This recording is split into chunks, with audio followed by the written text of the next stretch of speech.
RTI பதிவு பண்ணுற எல்லாருக்கும் மே 20ஆம் தேதியில் க்ளோஸ் ஆகுது. நீங்கள் குழந்தைங்களுக்கு கல்வி கற்றுக் கொடுக்குற ஒரு சிறப்பு சலுகை தான் இந்த ஆர்டிஐ.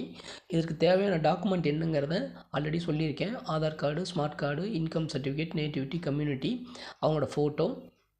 நீங்கள் விருப்பப்படுற ஸ்கூலில் ஆர்டிஐயில் அப்ளை பண்ணலாம். உங்கள் வீட்டிலேருந்து நியர்பை 1 கிலோமீட்டர் இருக்கணும். மறந்துடாதீங்க, இன்னொரு 1 வீக்கில் வந்து ஆர்டிஐ க்ளோஸ் ஆக போகுது. உங்கள் அருகில் உள்ள பொது இ-சேவை மையத்திலேயோ இல்லை உங்களுக்கு தெரிஞ்சவங்க மூலமாகவோ நீங்கள் இம்மீடியட்டாக ஆர்டிஐ அப்ளை பண்ணிக்கிங்க. ஆர்டிஐ பற்றின தகவல்கள் உங்களுக்கு ஏதாவது தேவைப்பட்டால் நீங்கள் டிஸ்கிரிப்ஷனில் கண்டிப்பாக வாங்க, நான் உங்களுக்கு டெக்ஸ்ட் பண்ணுறேன். ஏன்னா ஒவ்வொரு குழந்தைக்கும் கல்விங்கிறது ரொம்ப முக்கியம். அதுவும் இந்த கவர்மெண்ட் கொடுக்கக்கூடிய ஒரு சலுகை அப்படிங்கிறது நம்ம நல்ல விதமாக பயன்படுத்திக்கணும். ஸோ ஆர்டிஐ வந்து இது வரைக்கும் அப்ளை பண்ணாதவங்க பண்ணிக்கிங்க. டேட்டா டீட்டெயில்ஸ் எல்லாமே நான் டிஸ்கிரிப்ஷனில் உங்களுக்கு ஹெல்ப் பண்ணுறேன். மறந்துடாதீங்க, ஆர்டிஐயை மிஸ் பண்ணிடாதீங்க. கல்வி ரொம்ப முக்கியம்.